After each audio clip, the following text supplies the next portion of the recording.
Hello, hello. Let's see here. We got to invite Chris up. Even though he's a host, he should be able to.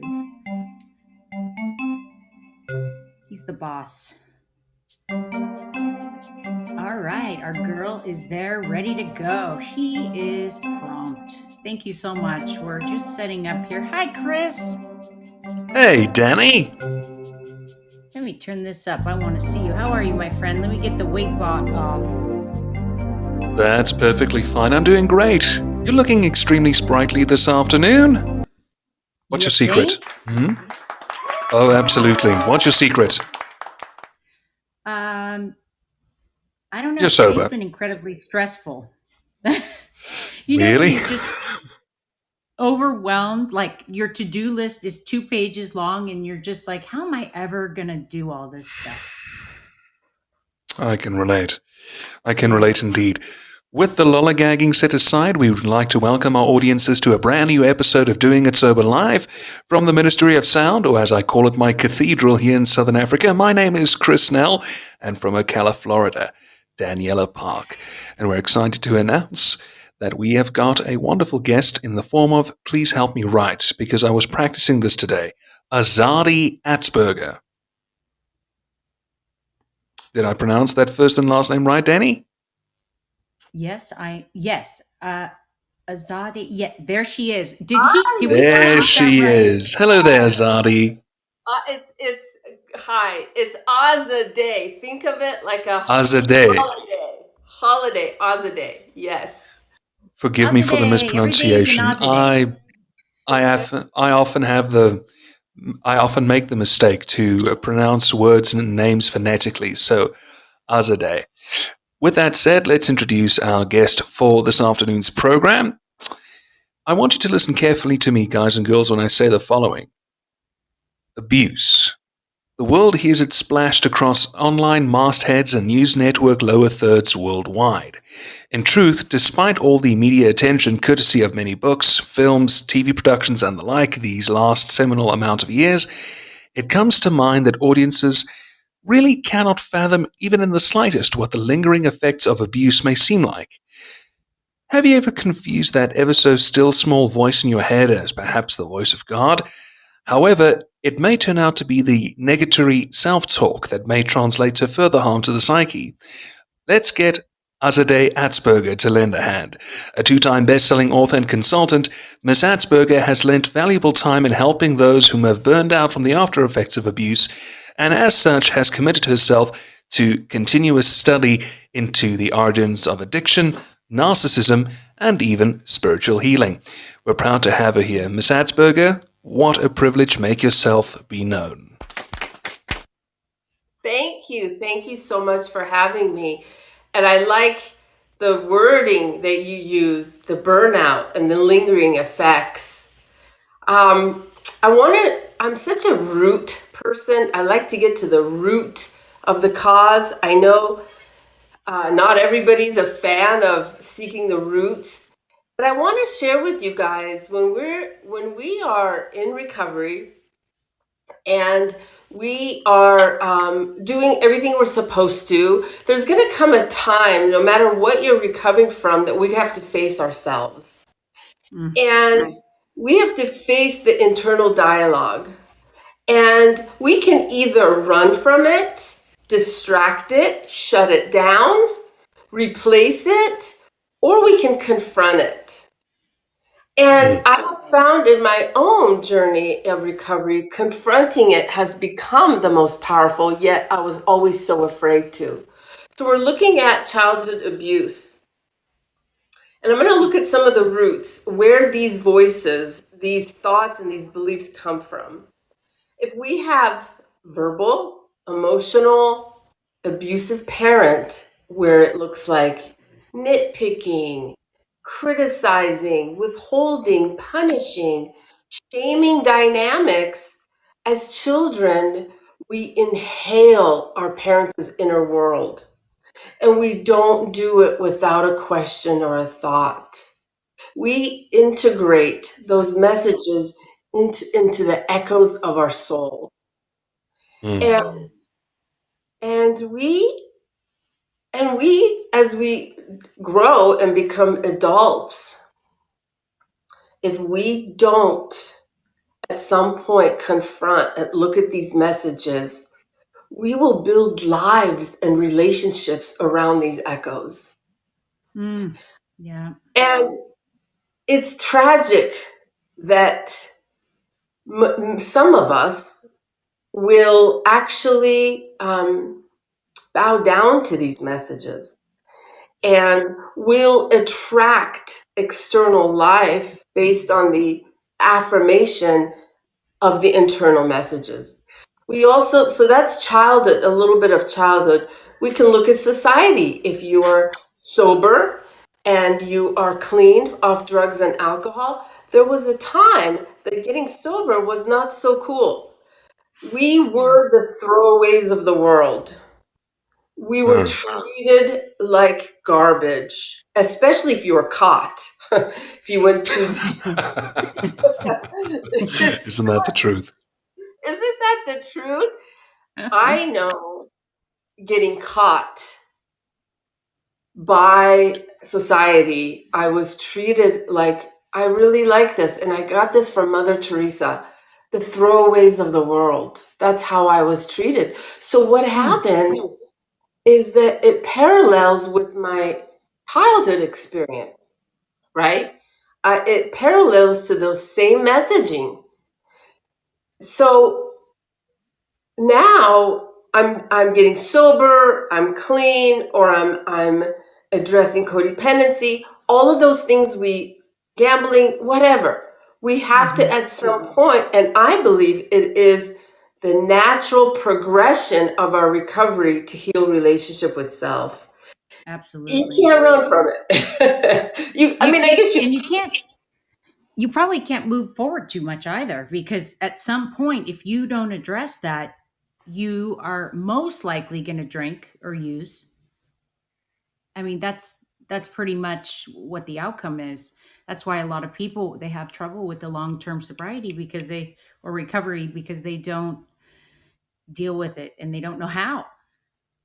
Yes. You think to yourself you're taking 2 steps forward, but in the meanwhile you're taking more than 7 steps backwards. Yes. And it's so subtle too, that it's easy to partner with those messages internally and sit and act like everything's great. And in certain 12-step circles, not all, they say work harder at helping others, work harder at doing, work harder.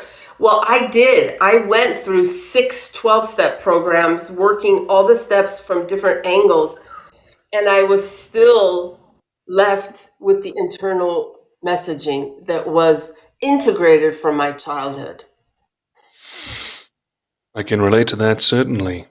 But can I ask you an honest question, Azadeh?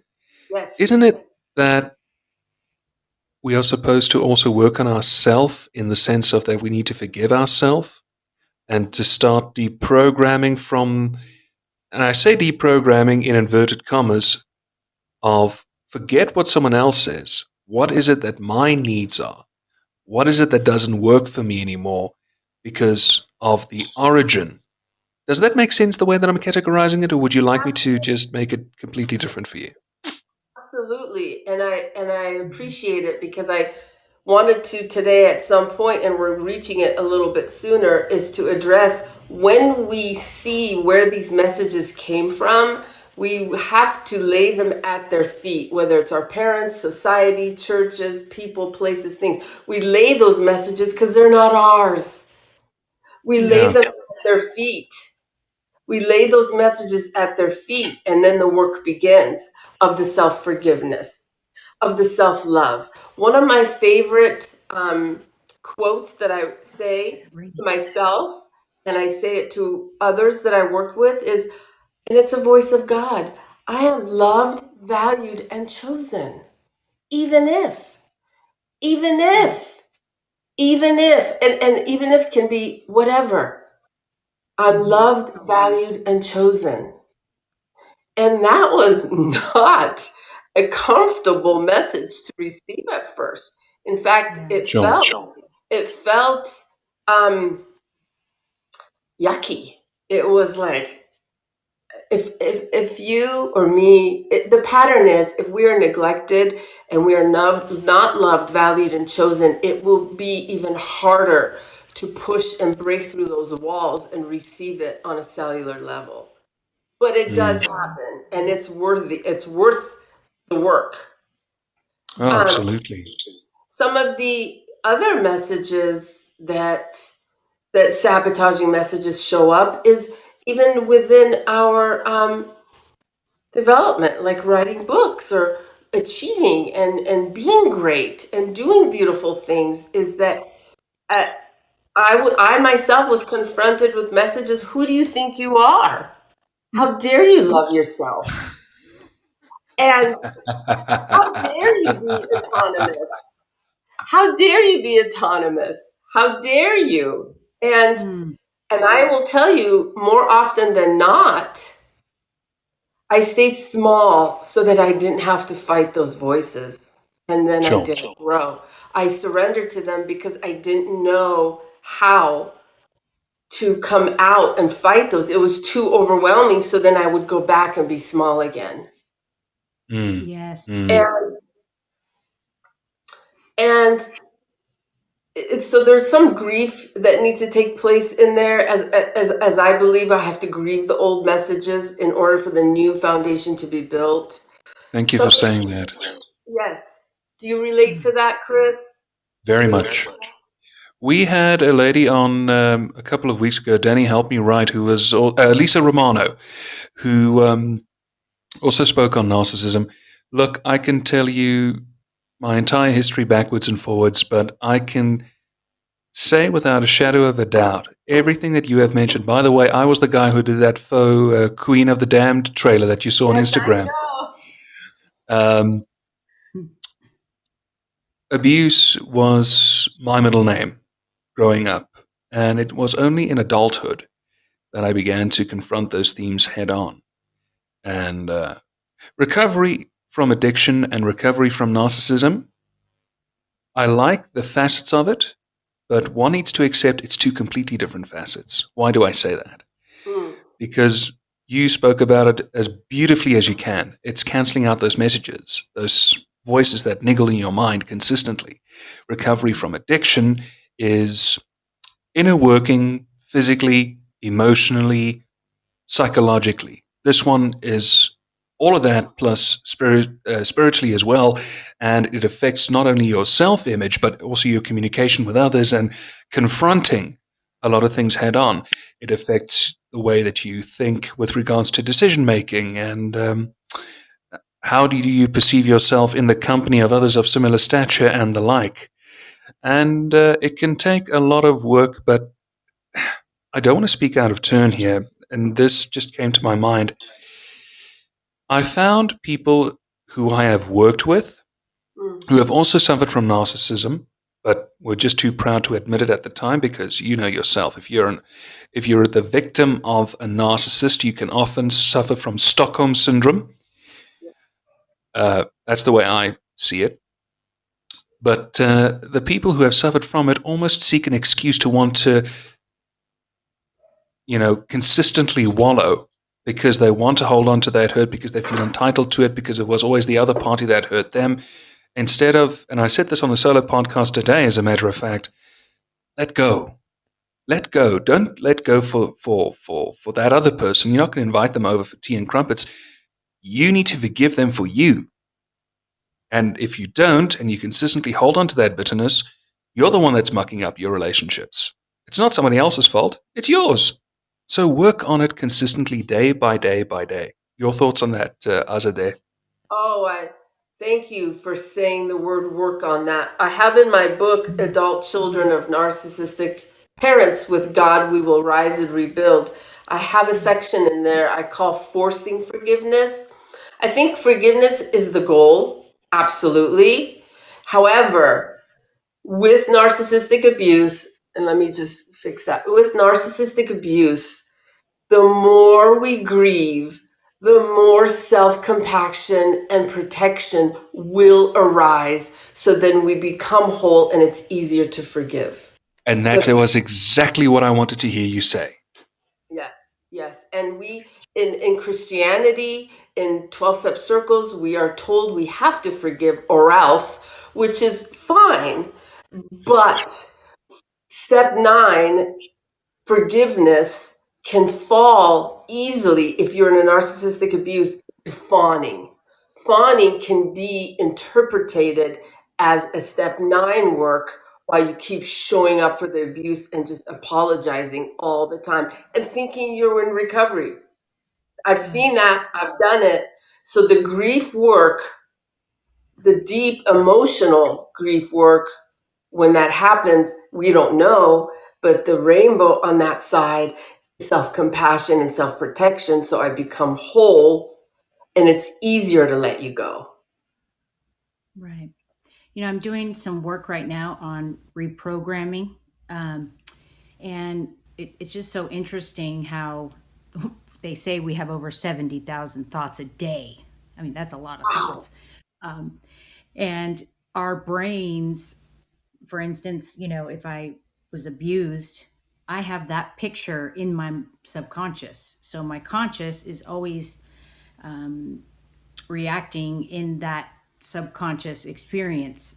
And I have to really change my picture of what I want to see or what I just like affirm in a way, by creating a new picture to create the new pathways into the brain and rewire, because we're so stuck, and it's not our fault. It's because it's stuck underneath. We don't even know. There's just so much that you can do, to get out of that thinking. And it's just interesting, all of it. There's just so many different ways that you can look at it and think about it. Absolutely. And I high five you for doing the hard work. This is not for the faint-hearted. To face messages and messagings is a heroic act. It truly is a heroic act.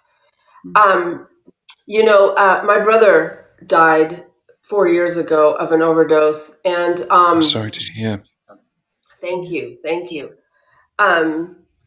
And it changed my life, and I saw how he stayed in those messages, Daniela, that you and I and Chris are looking at bravely. He decided to conform to those messages rather than fight for them, for what we would think would be good, for the sake of love, for the sake of loving someone else, for the sake of being there for someone else, to be the mattress of their abuse, to keep showing up in hopes that love will change. And he died because of that. And I have a chapter on him in my book, because I dedicate mostly my book to him. And so we get to fight the good fight. And I think that it's really important to also say there is rainbows and glory permanent on the other side. I've done the grief work, someone that never wanted to feel a feeling. Trust me. Dude, get me out of right here, right now with whatever. Get me out of right here, right now. Yeah. And to do the deep grief work has given me a internal warrior messaging that I admired and was intimidated by others. So we are supposed to feel and deal and heal. We're supposed to, because of the fruits on the other side. I always love having people that speak on these topics have a nugget to leave others with that they can practice on their own. And this is one that's actually a very big one if we can stay on it. And the job now with these integrations of this verbal and emotional abuse and neglect that we have adapted as our truth, if we can start to unblend, and this is from IFS, Internal Family System, we can start to unblend with these messages and kind of look at them as how they were protecting us from whatever, and to not grow because it's not safe to grow. Well, you shouldn't do this. You should, whatever. We start to unblend from them, and then we start and grieve them, and then we start to partner with messages of, I'm valued, I'm loved, I'm accepted, I'm powerful, I get to set boundaries, I choose who to be around. When we start partnering internally with those messages, the old ones will eventually die.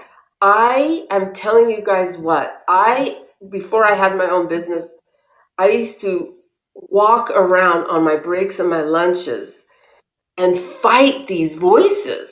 And we hear it in 12-step or recovery groups, communities that, oh, my thinking, it's my thinking, I got to go to a meeting. Well, those are great things. But at some point, I can't be running to people to help me and soothe me all the time. At some point, I need to be able to fight for me and stand for me. So so when I partner with God messages that I'm loved, valued, and chosen, even if I make mistakes, even if I'm wrong, even if, and I start confronting those messages, getting power over them on the inside, they start to become less powerful in my life. They don't show up as much. They do fall away. That's the promise. It's not always forever. At first it is, because they're going to think of it like this. These sabotaging voices want to fight for themselves to live, because that's evolution. That's what our parents taught us. That's what we're supposed to do.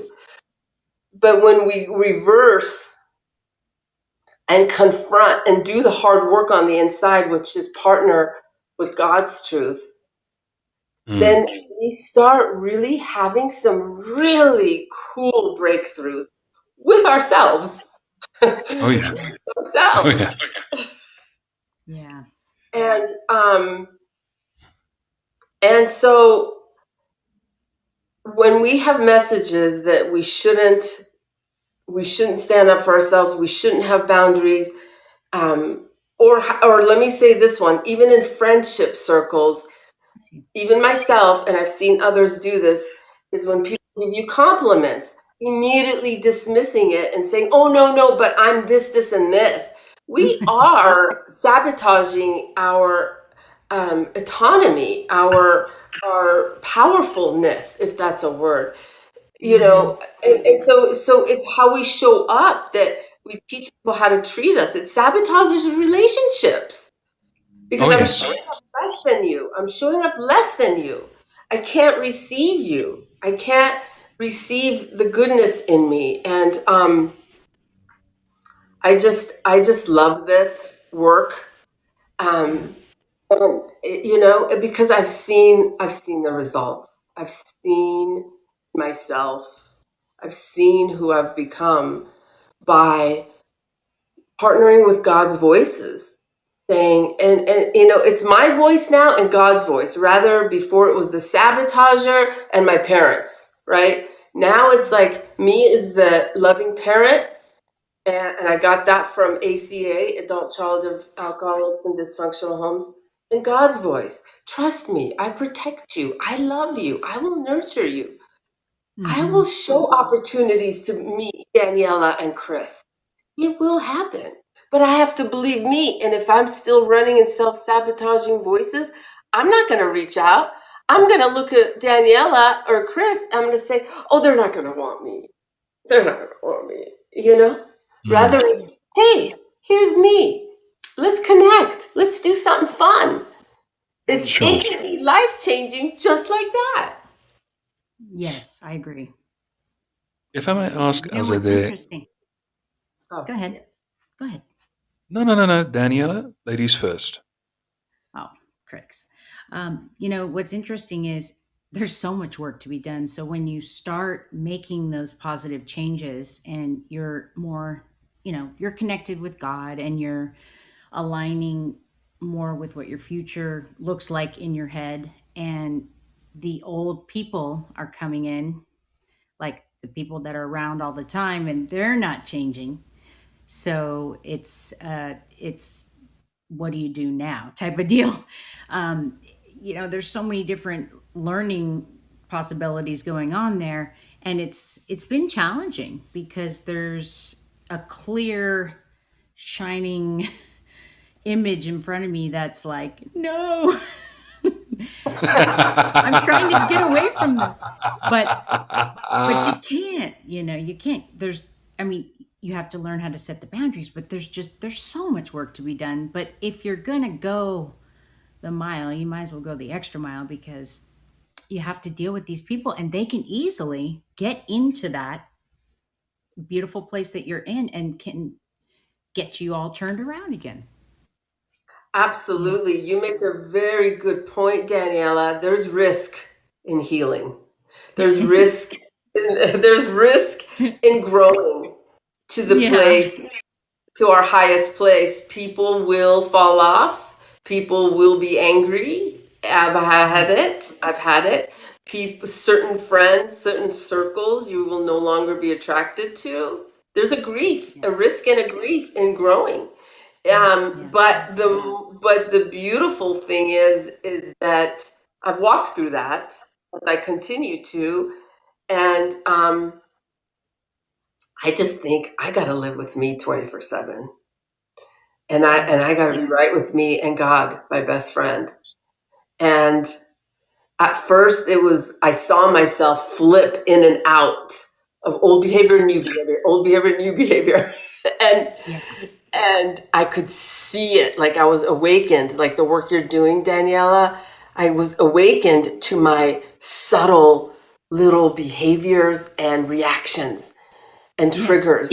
And I would see myself all of a sudden jump into people pleasing. It was like, what button was just pushed As if it were to happen almost by instinct. by instinct? And then I would have to partner with, because I would get frustrated. Then the perfectionist would kick in. You're not doing it right. Oh, God. Yeah. You know what it reminds me of? When people are in this is kind of a funny analogy, but it makes sense to me. When people are locked up in a straitjacket and they're in a white room that's just bounces.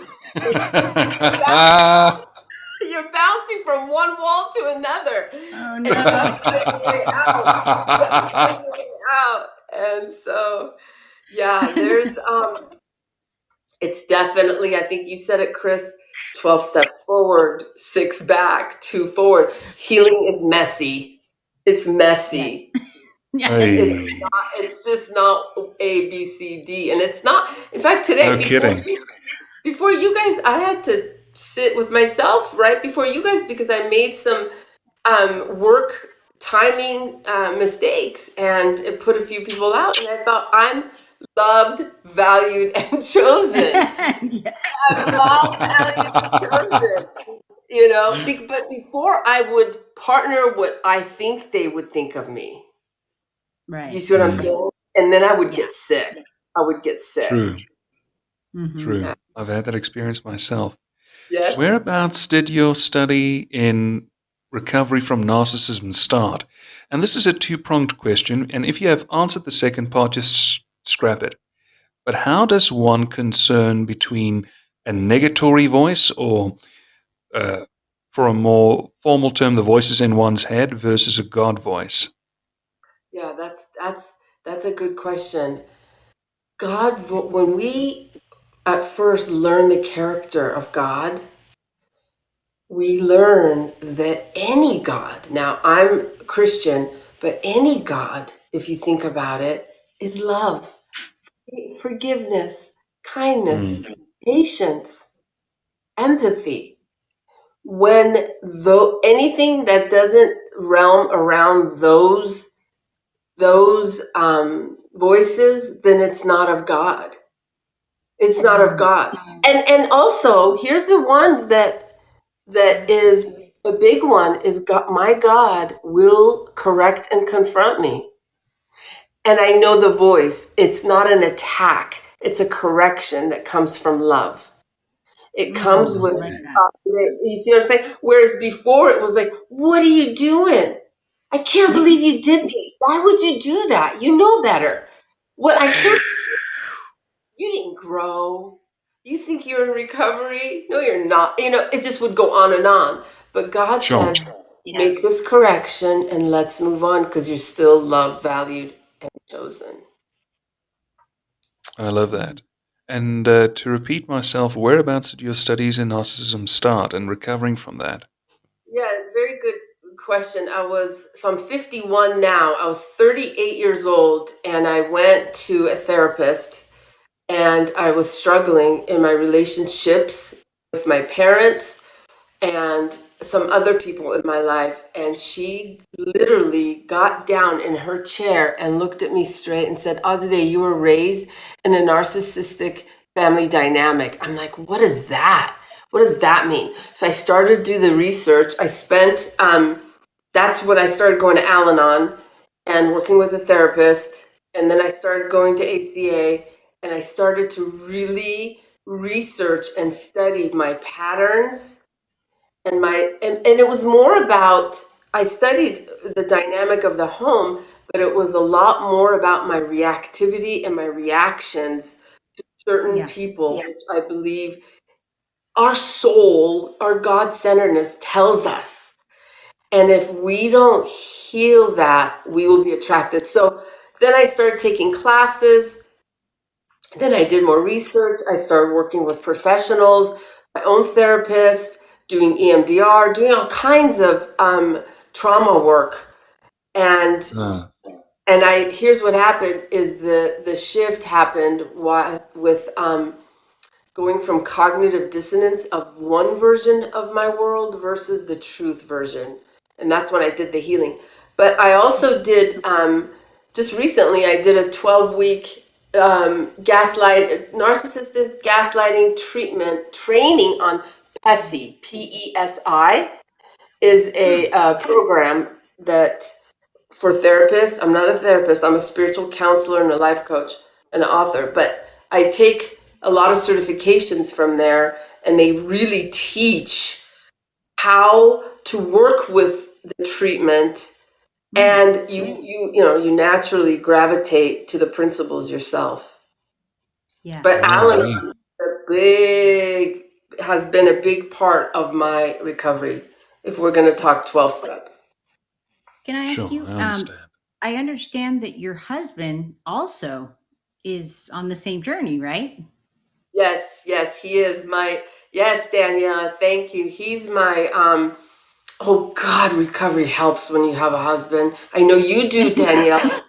It's like jackpot. My husband is not a recovering drug addict, alcoholic like myself. He will celebrate 23 years of Al-Anon codependency this month. And he also Nice. I know. Congratulations. Oh, thank you. Yes. I will definitely post it so you guys can see him. He's, you guys, everything, all the healing and the growth I've had was a result of my love, unconditional safety home with my husband.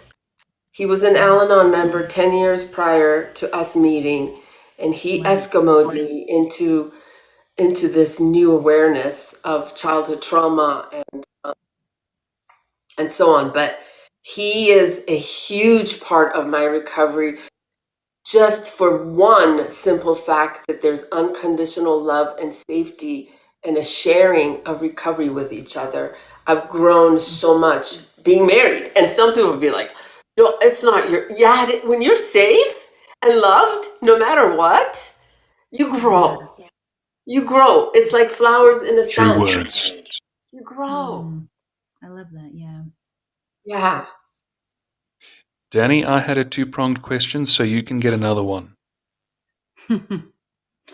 So you're a 12-step specialist as well, right? Mm-hmm.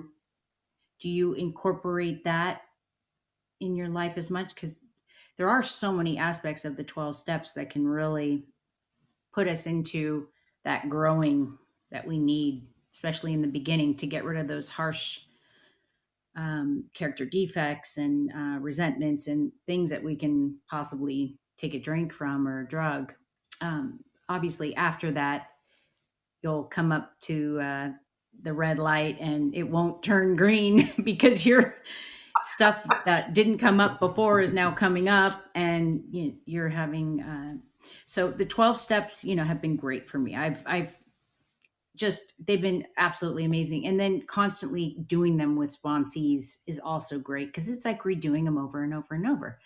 And there is something about sitting with another person and having them read that ninth step to you, and it is magical. And I've done it, I feel like probably over 100 times. And it is it something that you still use obviously in your life, or do you use that in your teachings and life coach sessions and stuff like that? Is it still part of your life? Absolutely.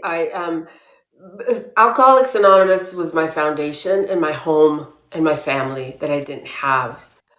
Hmm. And I'm still a member of Alcoholics Anonymous. My girlfriends that I've known over, 20 years are members. I attend. Yes, I attend. I still practice.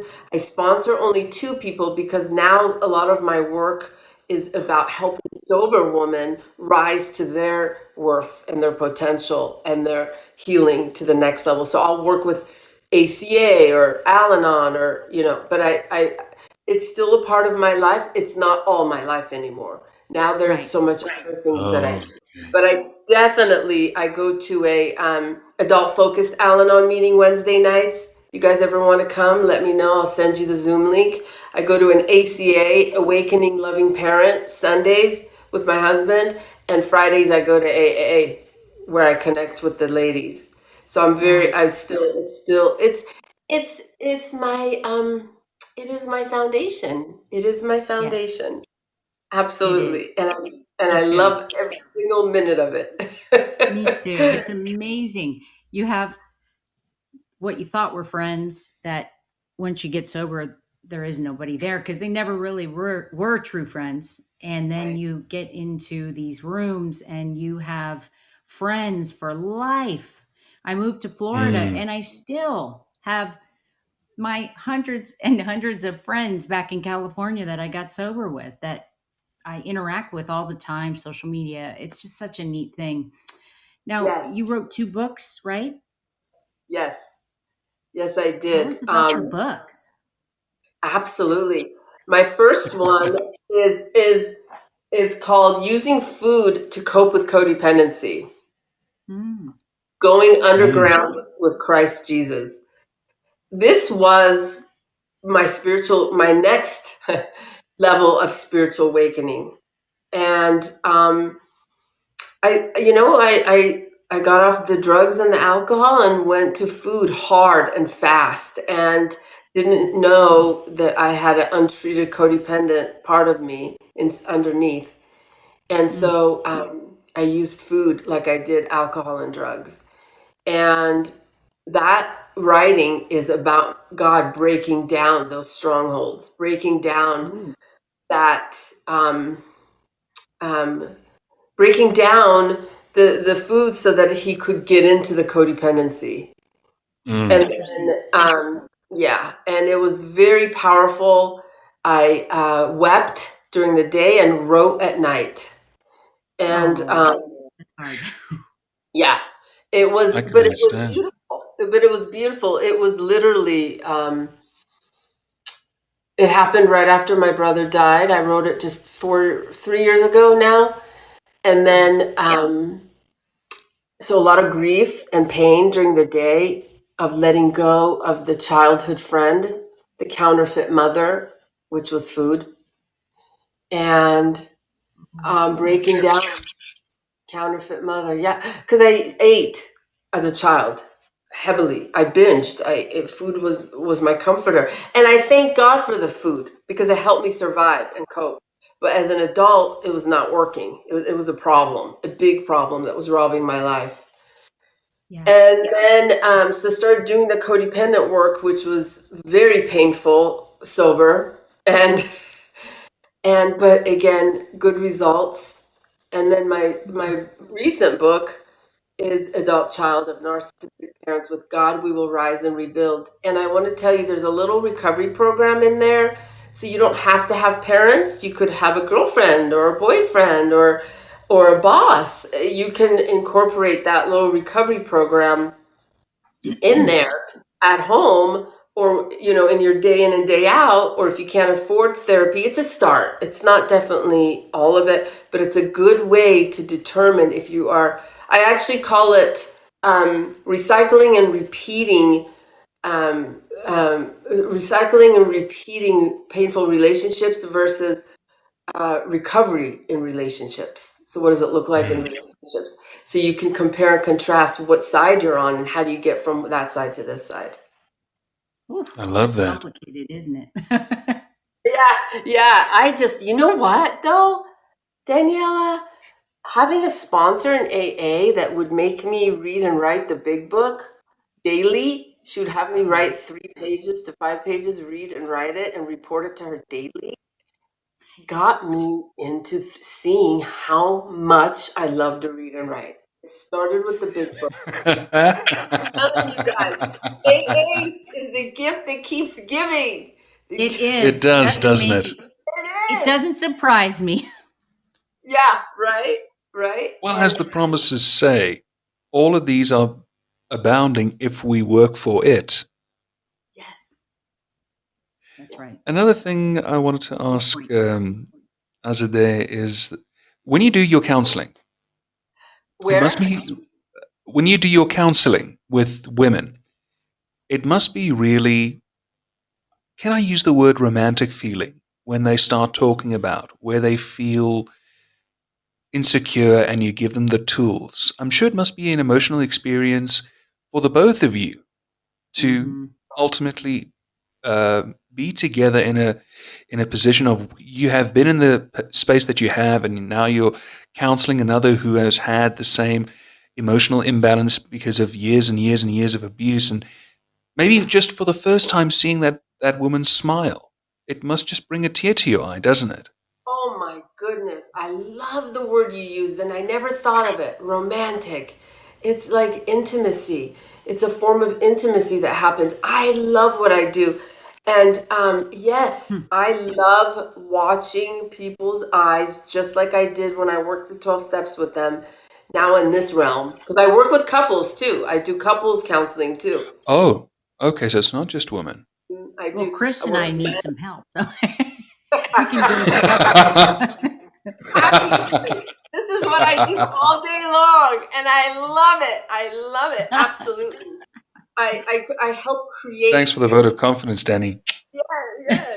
Well, my husband and I went through it ourselves. We had struggles in the beginning. We needed help, outside help, to help us to keep the intimacy nurtured and growing in our relationship. Because after a while, marriage is a beautiful thing, and we think it's the sprinkle of love in all of our affairs. However, it reveals our brokenness, and we will Yes. reveal our brokenness in a marriage more than we do anybody else. So what do we do now? Wow. It's profound. It is, yeah. And so I work with couples, and just like my husband and I, we had a few seasons that we needed outside help to learn how to have the intimacy going in our life. And it's really cool because we're both willing. Now it would be different in a couple where one is willing and the other one's not. And I do work with people that are currently in narcissistic relationships, help them navigate their way out, or their way, as long as, because I can never say leave, because with this kind of a dynamic, the first thing they'll think right after is, no, I won't. So it's about learning.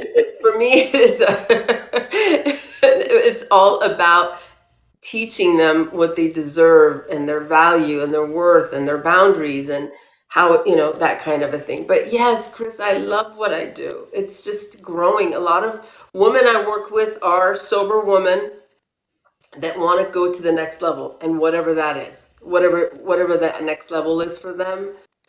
And yeah, God's blessed me with couples now to work with, and I use redemptive principles with couples counseling because I'm church counseling trained.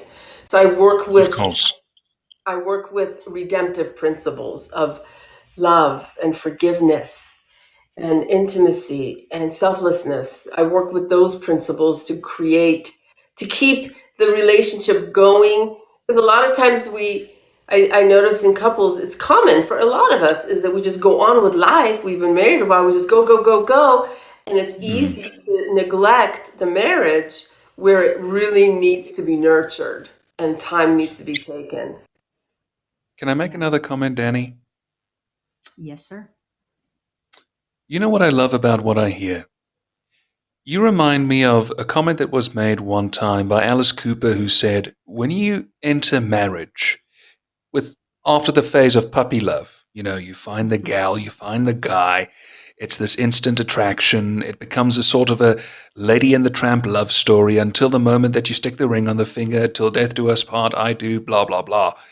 And then after the honeymoon phase, then it becomes this mundane, Modern Family-esque sort of episode.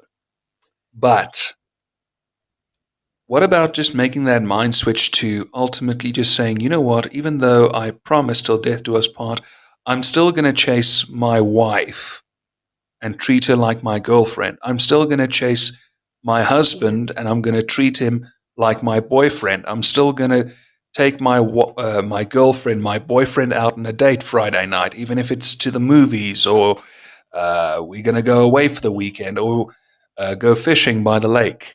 Still put in that effort. Have fun, for goodness sake. Is that something also you teach with couples counseling? Yes, I encourage date nights of emotional, mental, physical intimacy. Yes, I encourage that. Time needs to be taken out for date night to do those things. Absolutely. I do them. We need to. The relationships need to be nurtured. It is work. It is work and it needs to be nurtured. Both ends. Yes. Yes. I need to get you here to South Africa to come talk to a conglomerate of churches who've got that idea all arse backwards. Excuse my French. I know. Listen, you'll find more dysfunction in churches than anywhere else. Don't get me started. I love the look on their faces when I tell them I came to Christ. It was a detox. Mercy, God, Jesus, help me, And that's the gift of desperation that we talk about, right? Sure, absolutely. Danny, your turn. I'm talking too much. No, not at all. I just, when you start the work, let's say a couple comes to you and they're at that point where they're not acting like they're in the honeymoon phase. It's everyday life. They do a lot of fun things together that they enjoy themselves, of course, but there's childhood trauma on one end that happened. And I think it's not being dealt with. Then there's the other side where, I need this. How long does something like that take if two are willing? Is this something that you see a lot of people have a good success rate if they're willing? Yeah, if they're both willing, yes, and constantly surrendering to love in their heart. Absolutely. And it's interesting you say that because I do hear how their trauma has tweaked the perspective of what's really happening versus what's really happening. Yeah. You know what I'm saying? And it's not uncommon. One of my favorite phrases is our past will hijack our present. And so I do work with them individually first. I get their story and I get their marriage story and then I bring them in. I bring them in. Clever girl. That's smart. Yes, yes. Yeah. hmm What was that? I missed it. That's great. That Oh, sounds really like it would be a smart thing to do. and they have, and I do give them accountability of writing, um, because I think writing obviously is so powerful. They will have writing assignments and journal prompts and confessions and so forth. But yeah, here's the deal, Daniela. It's more the work they do than what I do. I mean it. If they are both Right. really, if they're, it's just like sobriety. If you really want it and you want the marriage to work, your mind will start looking at things and how you can just let it go, forgive, love, be selfless, have compassion. One thing I do teach though is that for couples, for them to be able to see through their loved ones' anger or voice, that it's really maybe they're not being heard or seen, or maybe Right. so I try and go underneath so then I can incorporate compassion for one another rather because it's so easy to go, what are you yelling at, right? Well, Mm. maybe is it because maybe she didn't feel protected by you when you left or did this? Is it because maybe she just wants to be seen and heard and she's not? Mm. Right. So I try and go below the external reactivity. And not many people can do that. Because the moment that you should peer into that, immediately the other party can become defensive. So it's dare I say, almost a talent that one should have. And you're clearly blessed with that assignment. Yes, thank you. Yes, it is. It is a challenge to get them. Here's where the challenge for me is that to get them and let their conscious speak to them and then create room for God to get in. It can't be just, I'm not enough. I'm not enough. There needs to be their own work and letting God in. Love So that. Mm. so I have to discipline myself to I do the guidance, I do the writing and give them the homework. And then I do pray for them. I pray for all my clients. And then I hope and I pray for God to speak to their conscience about the truth. And then I guide them a little bit. Marriage is delicate. So it needs a lot of prayer and a lot of space given for God to speak to their minds. That's my whole goal, is for their conscience to speak and let them. The spiritual solution. Yes. Yes. Absolutely. Well, I can't thank you so much for coming on the show. When I saw you on Instagram a while back, I thought she's shiny and she's got a lot of good info. And It's that um, smile.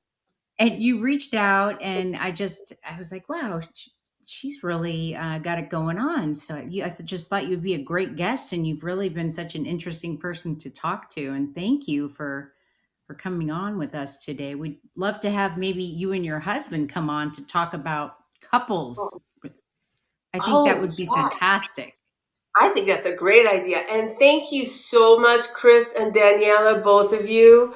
This is so much fun. And this is such a gift to be able to be here and be able to share with you guys recovery and ideas. My gosh. And just to think, I used to have to clock in and clock out at a job at one day. This is so much fun. This is so Yeah. much fun. We laugh, we grow, we connect, and we let others hear our transformation, our testimony. So thank you for having me and my hubby. I'll sign him up right. Hey. A tremendous thanks again to our guest, Azadeh Atzberger, for appearing on the show. If you missed out the live stream, rest assured this will be available on demand on Apple Podcasts, Spotify, and the like. Until we see you again next week, this has been Doing It Sober Live. Be blessed. Bye-bye. Look after God yourselves. bless.